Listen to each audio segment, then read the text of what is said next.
It's time to go beyond the headlines, cause I don't put in overtime just so I can headline, okay. Now it's Fox Sports, I'm live with Renee. Going hard every day, sports rapping every play. Different segments for your favorites, coming at you daily. With positive vibes, yeah, we some game changers. Basketball, football, soccer, with different interviews, you never know who may pop up. Listen, only on Beyond the Headlines, this is Beyond the Headlines. Only on Beyond the Headlines, this is Beyond the Headlines. Only on Beyond the Headlines, this is Beyond the Headlines with Renee Washington. We have seen the results from the MLS expansion draft, so joining me this week on Beyond the Headlines with Renee Washington to get into that and much more across the MLS, we've got D.J Switzer, the beat writer for FC Cincinnati, for Pro Soccer USA, and founder of Wrong Side of the Pond. Welcome to the show, DJ. Hey, Renee. Thanks for having me on. No problem. Glad to have you here. I know we scheduled this on our calendars to be able to break down what happened in the expansion draft and even a step beyond that, the MLS as a whole and its growth. You know, looking at this draft and how that unfolded with the latest two teams in Inter Miami and Nashville SC, you know, any initial thoughts that you have from the draft? Yeah, so the expansion draft is the first real chance for new MLS franchises to acquire some of the talent that they hope will make an impact for their squads going into their inaugural seasons in Major League Soccer. So Inter Miami, who have been a long brewing franchise down in the South Florida area, with David Beckham kind of being the poster boy of that bid, I think everyone kind of had their eyes on them in a lot of respects because it's a big market, Beckham's name and appeal, and they really wanted to see what a club in a marquee city in the United States would be able to do, especially after the success that we've seen in recent expansions like LAFC and Atlanta. So I think a lot of people were focused on them, but Nashville were a bit of a dark horse. They're a smaller market, a non-traditional soccer market, and I think a lot of people weren't really sure what to expect of them coming into this draft. And I think both clubs actually did a pretty good job mining out some good talent, both for their squad coming up and as tools to flip into other assets. Right.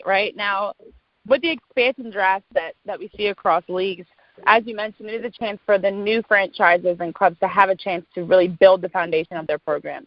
You know, and for the players that are unprotected and available to both clubs, you know, you're trying to figure out who's the best fit, not just talent-wise, but personality-wise, experience, position, in terms of position, things like that.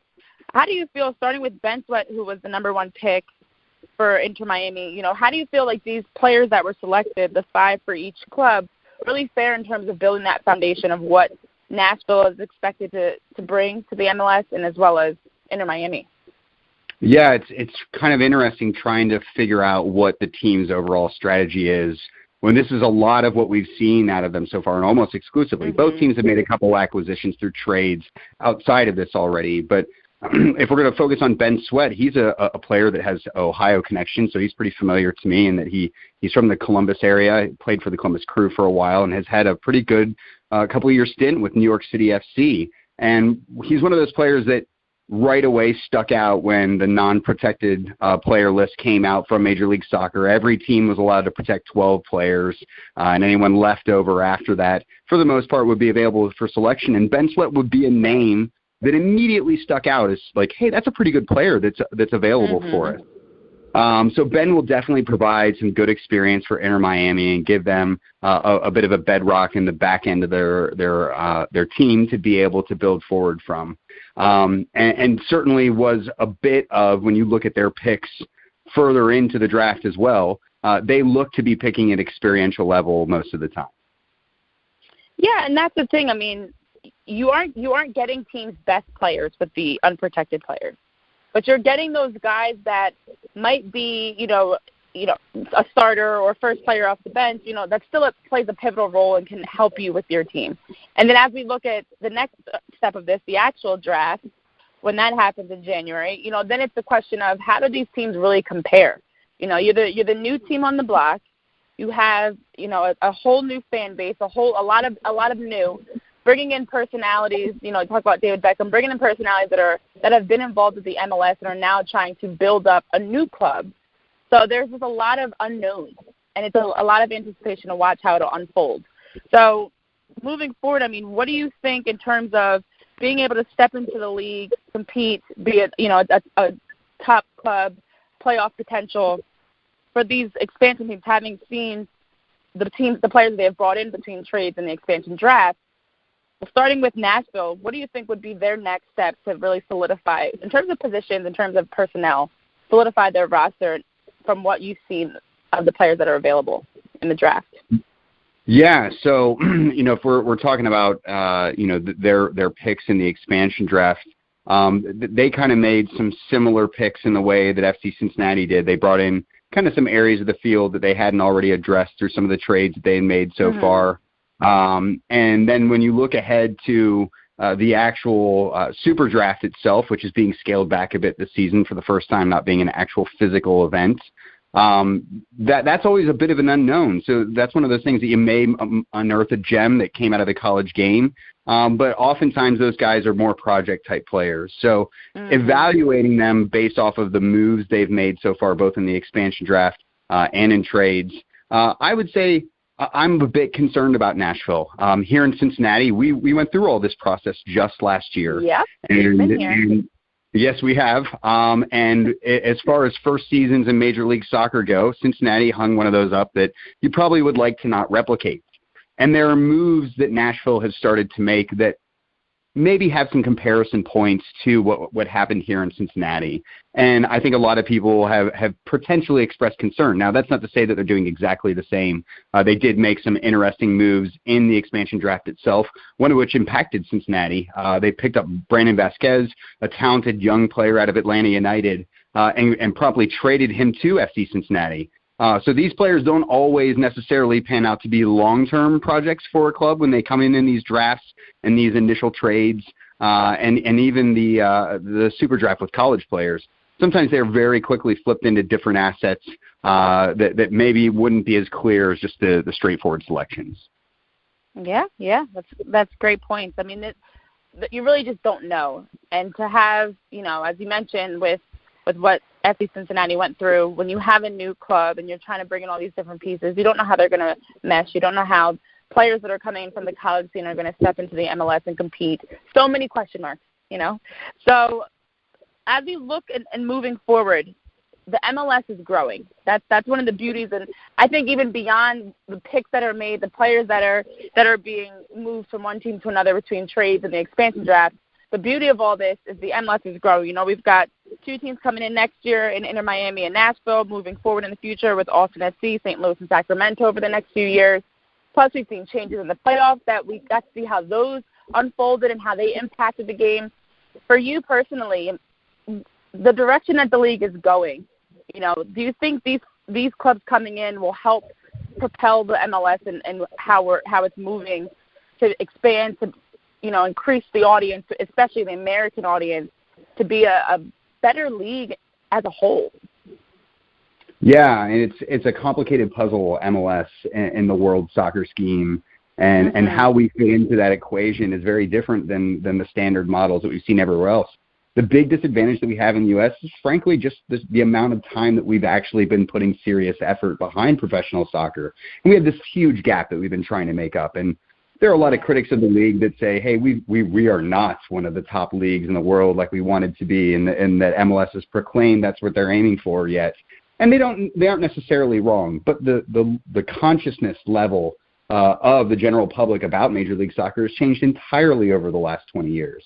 And the explosion that we've seen over the last 5 years, fueled in part by rampant expansion in Major League Soccer and the lower leagues below it, where a lot of these clubs are originating from now, has really put the club into a new stratosphere as far as the amount of attention that's paid to it. So I can definitely say there's a positive movement to the way MLS is progressing through things.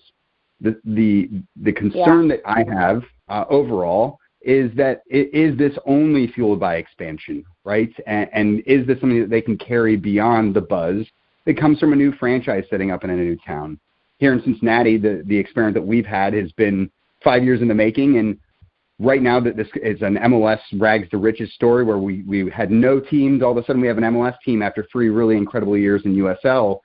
But is that sustainable? Is that something that's going to be popular in the long term? And a lot of us believe that it will be, But there's a lot of work to be done, especially in some of the markets that don't have the benefit of expansion and that have been a lot more mature into their life cycle. Well, something I'm definitely curious about, having worked closely with FC Cincinnati this past year and watching, as you mentioned, over the last 5 years, the progression of it to now actually having a team and being part of the league, do you see or get the sense of a honeymoon phase? Like, here we finally have a team, fans have been waiting, they finally get to watch the team, and maybe year 2, year 3, year 4, that excitement is not there as much. And as you talk about being able to not only have expansion teams, but also build off of that and grow off of that. So now it's maintaining, you're keeping those teams in the league, you're increasing the fan base, you're increasing ticket sales and, the buzz around it, instead of just having teams and then a few years later it drops off. What's kind of the vibe and the response you've seen from fans, players, in and around FC Cincinnati specifically? Yeah, so FC Cincinnati, year 1 playing in USL, which was then Division III, averaging just under 20,000 fans a game was mind-boggling for a town that had no professional team the year before that and hadn't had one for quite a long time. It seemed unthinkable, especially for those of us long-rooted in the soccer community here.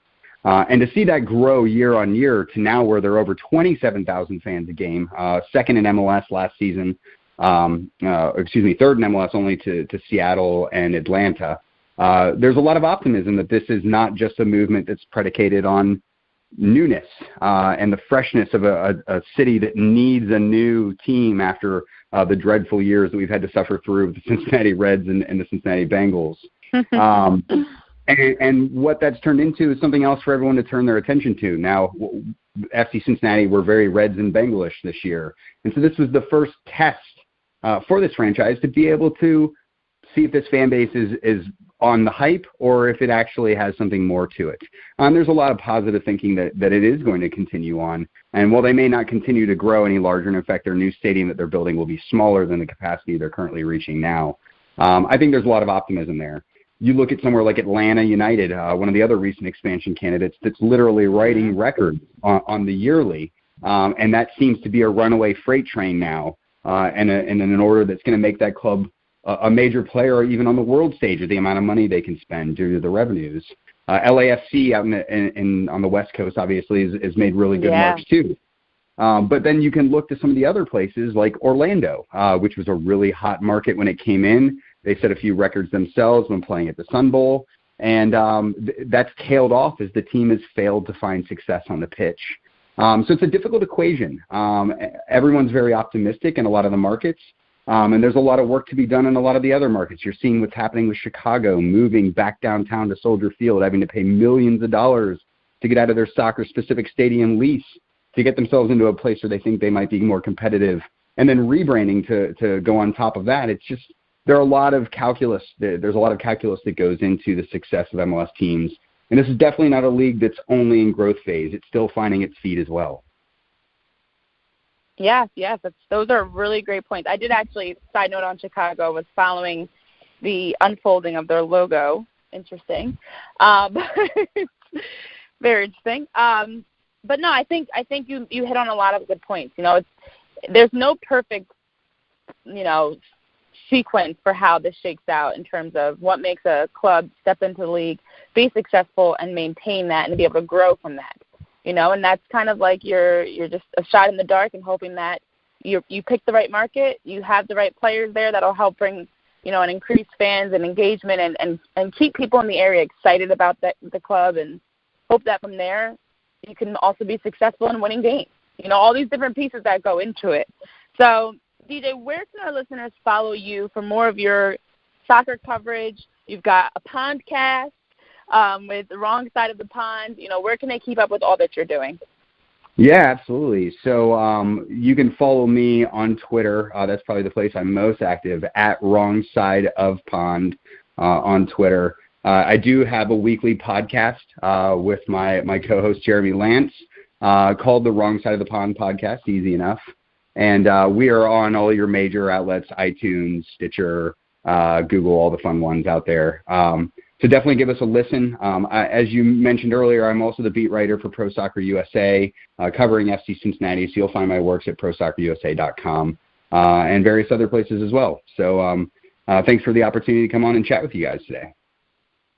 No problem. Thank you. It's been a pleasure having you on as we continue to get into the MLS and its expansion, and now all the fun that's going on with the expansion draft, the super draft. So a lot of good things coming up in the future. So thank you so much, DJ.